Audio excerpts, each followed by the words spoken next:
Hi friends, I welcome you all for a new topic of diverticular diseases. Diverticuli means a wayside house of ill fame. In diverticulum, it is always difficult to understand the difference between diverticulosis, diverticulitis, and a very important point in this is Meckel's diverticulum. So I am going to cover in detail all the topics about diverticulum. Diverticuli can occur from the esophagus to the rectosigmoid, but it is not common in stomach. There are two varieties, congenital and acquired. In congenital, all three coats of the bowel are present in the wall of the diverticulum. Example in Meckel's diverticulum. In acquired, the wall of the diverticulum lacks a proper muscular coat. Remember, it's muscular coat. So the question which is asked is, which coat is lacking in acquired diverticulum? And the different options are given. So it is the muscular coat which is lacking in acquired diverticulum. Most elementary diverticuli are thought to be acquired. In small intestine, it always arises from the mesenteric side of the bowel, where the mucosal herniation is seen through the point of entry of blood vessel. This is a very important point, and you should always remember that it is in the mesenteric border. That is the first thing. The second thing, it is always seen at the point of entry of the blood vessel. Now we'll come to duodenal diverticuli. There are two types, primary and secondary. Primary is seen in older patients on the inner wall of the second and third part of duodenum. It is found incidentally on barium meal. There are no symptoms. It causes problem in locating the ampulla during endoscopic retrograde cholangiopancreaticography, that is ERCP. Secondary, these diverticuli are seen on the duodenal cap, resulting from the long-standing duodenal ulceration. Now you'll see how is the difference in primary and secondary duodenal diverticulum. Now this is the primary duodenal diverticulum, which is seen in the second and third part of the duodenum. It is in the mesenteric border and very difficult to see the ampulla of Vater, that is the opening of the common bile duct, because the diverticulum are just next to it, so it will cause problem during retrograde ERCP. This is the example of secondary diverticulum that is seen after the duodenal ulcer. See, this is the duodenal ulcer, and so the stricture is formed. Because of the pressure, there will be diverticulum which will be seen on the either side of the first part of the duodenum. So these are the two duodenal diverticula. Now we'll go to the jejunal diverticulum. These are variable in size and are multiple. Clinical features usually are symptomless, but there might present as abdominal pain, flatulence or borborygmy. Sometimes patient might present with malabsorption syndrome. Sometimes with acute abdomen with acute inflammation of the diverticulum and occasionally rupture of the diverticulum. It is more common in patients with connective tissue disorder. Treatment only required in the patients with major malabsorption syndrome. In that case, you have to do resection of the affected segment with end-to-end anastomosis. Now we'll come to a very important topic of Meckel's diverticulum. This is a very favorite topic and MCQs are abundantly asked on this topic. So this is something which you 100% have to pay attention. This is something in which you have to pay 100% attention, and always be sure that you have understood the concept of Meckel's diverticulum. It is present in 2% of population, situated on the anti-mesenteric border. I am stressing the point anti-mesenteric border. As you have seen in all other parts, we always say it is the mesenteric border on which the diverticulum lie. Meckel's diverticulum is situated on the anti-mesenteric border of the small intestine, commonly 60 centimeters from the ileocecal wall, and is usually 3 centimeters to 5 centimeters long. there will be many variation. How you can remember is you should remember 2% population 2 feet away from ileocecal junction and 2 inches long. So it is a rule of 2 which you can remember. It represents the patent intestinal end of the vitalointestinal duct. It is also called as true diverticuli. Already I have told you when all the layers of the intestines or coats of the intestine are present, then it is called as true diverticuli. So the question which can be asked is, which is the true diverticula, and the options will be given. Meckel's is the only option which you can click to. Vulnerable to infection and obstruction. In 20% of cases, the mucosa contains heterotropic epithelium, that is gastric, colonic, or even sometimes pancreatic tissue will be present in the Meckel's diverticulum. Clinical features predominantly seen in male. Mainly these cases are asymptomatic, but I have divided it into different categories. Patient might present with severe hemorrhage caused by peptic ulceration. Painless bleeding per rectum will be the main complaint. The blood will be maroon in color. Second, patient might present with intussusception. In third group, patient might present with Meckel's diverticulitis with or without perforation. The symptoms are like acute appendicitis and diagnosis is impossible before operation. Perforation of Meckel's diverticulum produces symptoms like perforated duodenal ulcer.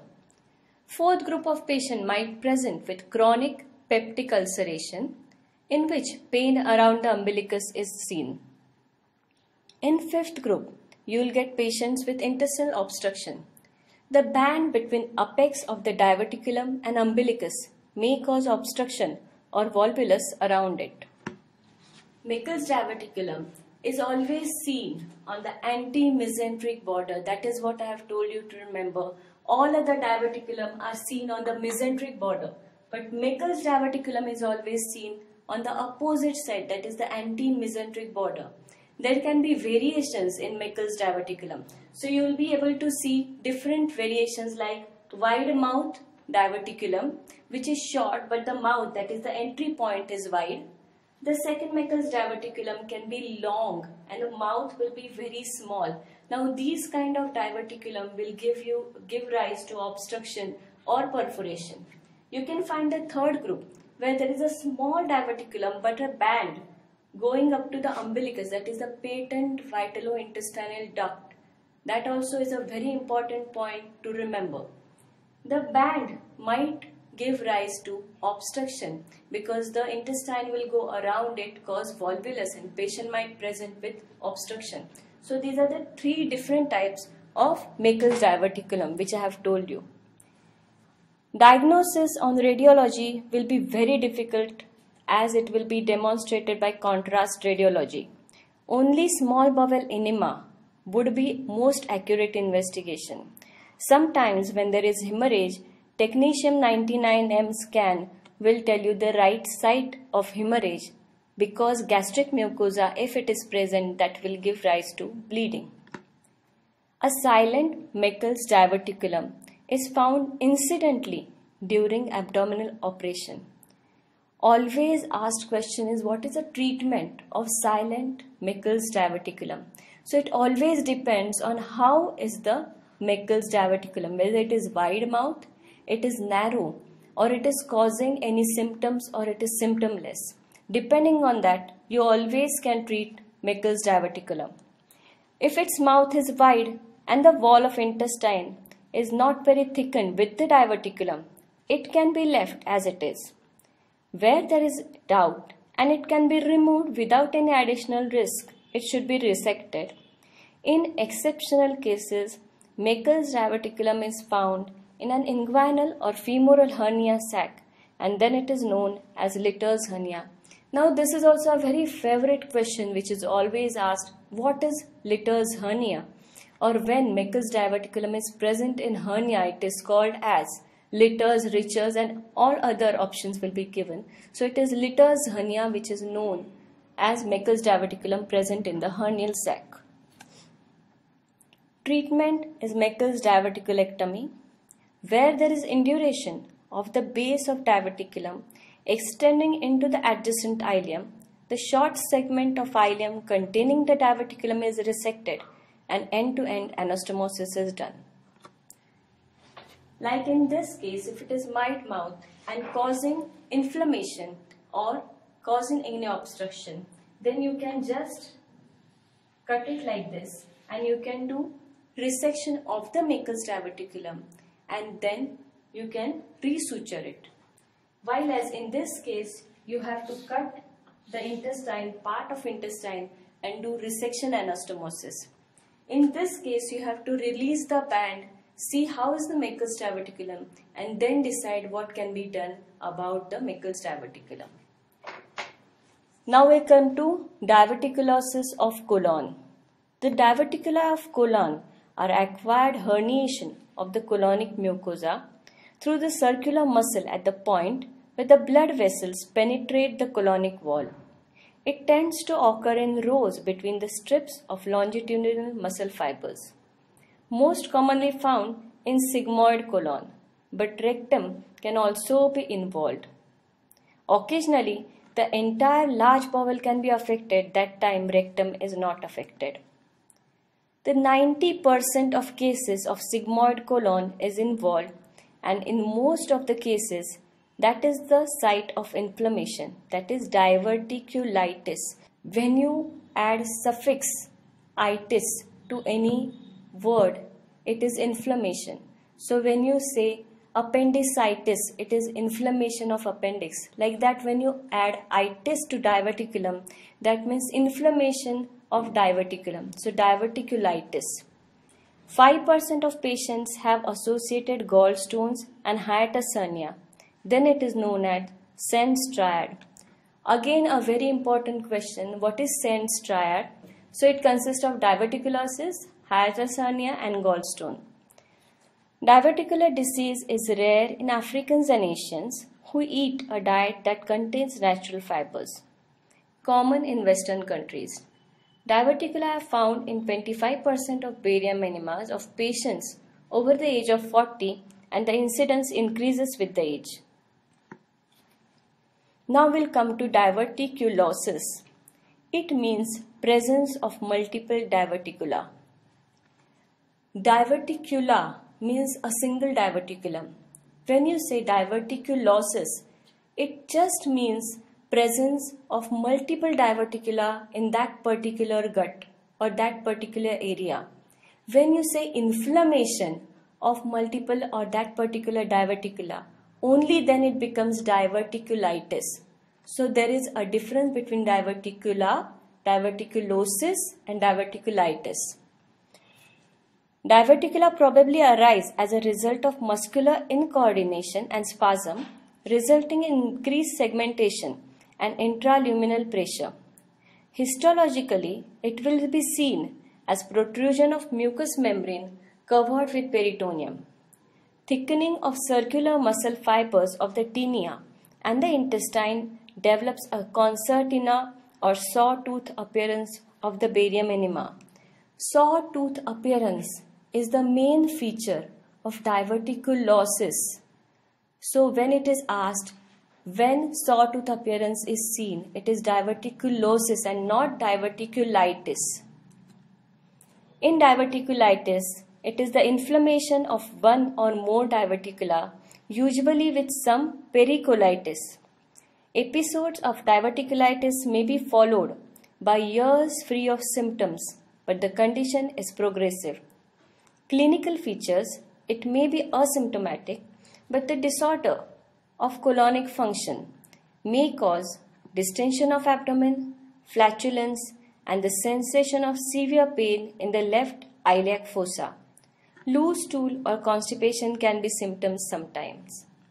Fever, malaise, and leukocytosis can differentiate diverticulitis from just painful diverticulosis. So in diverticulosis, you will not have fever, malaise or leukocytosis as these are the signs of inflammation. So they'll be only seen in diverticulitis. Nematuria, that is flatus in urine, and even feces in urine is seen in diverticular diseases when there is inflammation. The sigmoid colon is often palpable, tender, and thickened. Rectal examination may reveal a tender mass. Diagnosis can be confirmed by CT scan in acute phase, demonstrates diverticular and pericolic abscess. Barium minimas will show sawtooth appearance, and sigmoidoscopy also will give the confirmation of diagnosis. We'll come to complications. There are many complications. First is recurrent periodic inflammation and pain. Second will be perforation. If there is perforation, there will be generalized peritonitis or local pericolic abscess formation. Third is intestinal obstruction. In the sigmoid, due to progressive fibrosis causing stenosis, and in the small intestine caused by adhesions to the colon.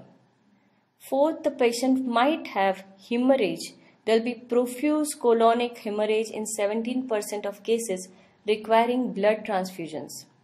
Fifth is fistula formation, vasicocolic, vaginocolic, enterocolic, colocutaneous. These fistulas are seen in 5% of cases.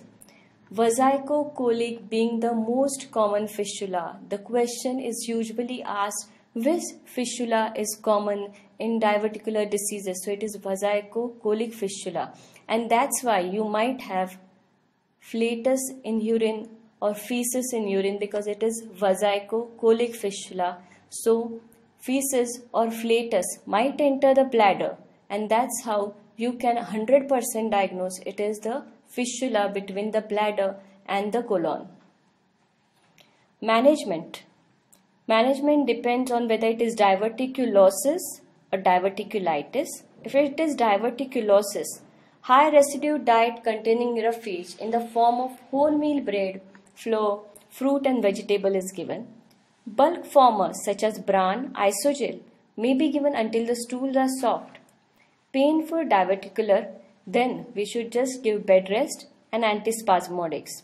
If there is no fever, malaise or leukocytosis, that means it is just painful diverticulosis, and bed rest and antispasmodic are enough for the treatment. If it is acute diverticulitis, of course you should 100% give bed rest and intravenous antibiotics. After the acute attack has subsided, do the investigations like CT scan, barium to confirm the diagnosis. Now we'll come to operative procedures for diverticular diseases. Around 10% of patients will require an operation for recurrent attack which make life a misery, or for the complications which I have mentioned above. There are many choices of operations. We'll go one by one.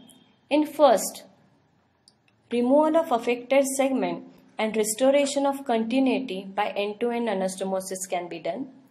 Second, if there is obstruction, inflammatory edema, and the adhesions or the bowel is loaded with feces, a Hartmann's operation is a procedure of choice.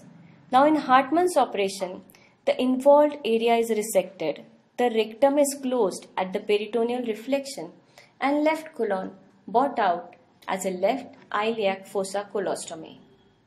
In third, in acute perforation, there is of course choice of operation. Primary resection and Hartmann's procedure, which I have already explained above, can be done. Primary resection and anastomosis after on-table lavage in selected cases. Exteriorization of the affected bowel, which is then opened as colostomy, but now this procedure is rarely used. You can suture the small leak, and if there is minimal soilage, you can just suture the perforation with drainage, with or without proximal defunctioning colostomy in few cases. If there is fistula formation, what we have already seen, which is the commonest fistula? Right, it is vasicocolic fistula. The resection of diseased bowel and closure of fistula is a treatment of choice. In vasicocolic or colovesical fistula, it is usually possible to pinch off the affected bowel from the bladder, close it, and then resect the sigmoid. In very difficult cases, a stage procedure with a preliminary defunctioning stoma may be necessary on occasion. If there is severe hemorrhage, usually it responds to conservative management, very occasionally requires resection. On-table lavage and colonoscopy may be necessary to localize the bleeding site. Massive bleeding in these patients is due to bleeding from superior mesenteric artery. Now this is a point where you get confused, because superior mesenteric artery is not something which you'll know in the colon. It will be either middle colic artery or inferior mesenteric artery. But here it is superior mesenteric artery which will have bleeding. So this is the commonest question which is asked in diverticular bleeding hemorrhage. Which artery bleeds? Is it middle colic, inferior colic or superior colic? And if you don't know the answer, you usually write inferior mesenteric artery. So it is not inferior, it is superior mesenteric artery which will cause severe hemorrhage in the hemorrhage of diverticulitis. Diverticular disease and carcinoma coexist in 12% of cases. Exploration may be necessary, but even then, differentiation may be difficult until histological investigations are available.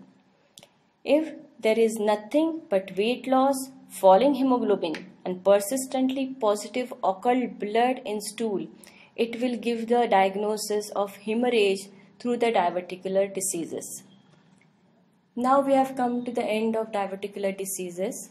I have covered in detail the diverticuli, Meckel's diverticulitis, what is difference between diverticulosis and diverticulitis, the difficult points which should be answered keeping your knowledge and mind open. So I have covered all this. I think that your confusion must be over about this disease. Thank you.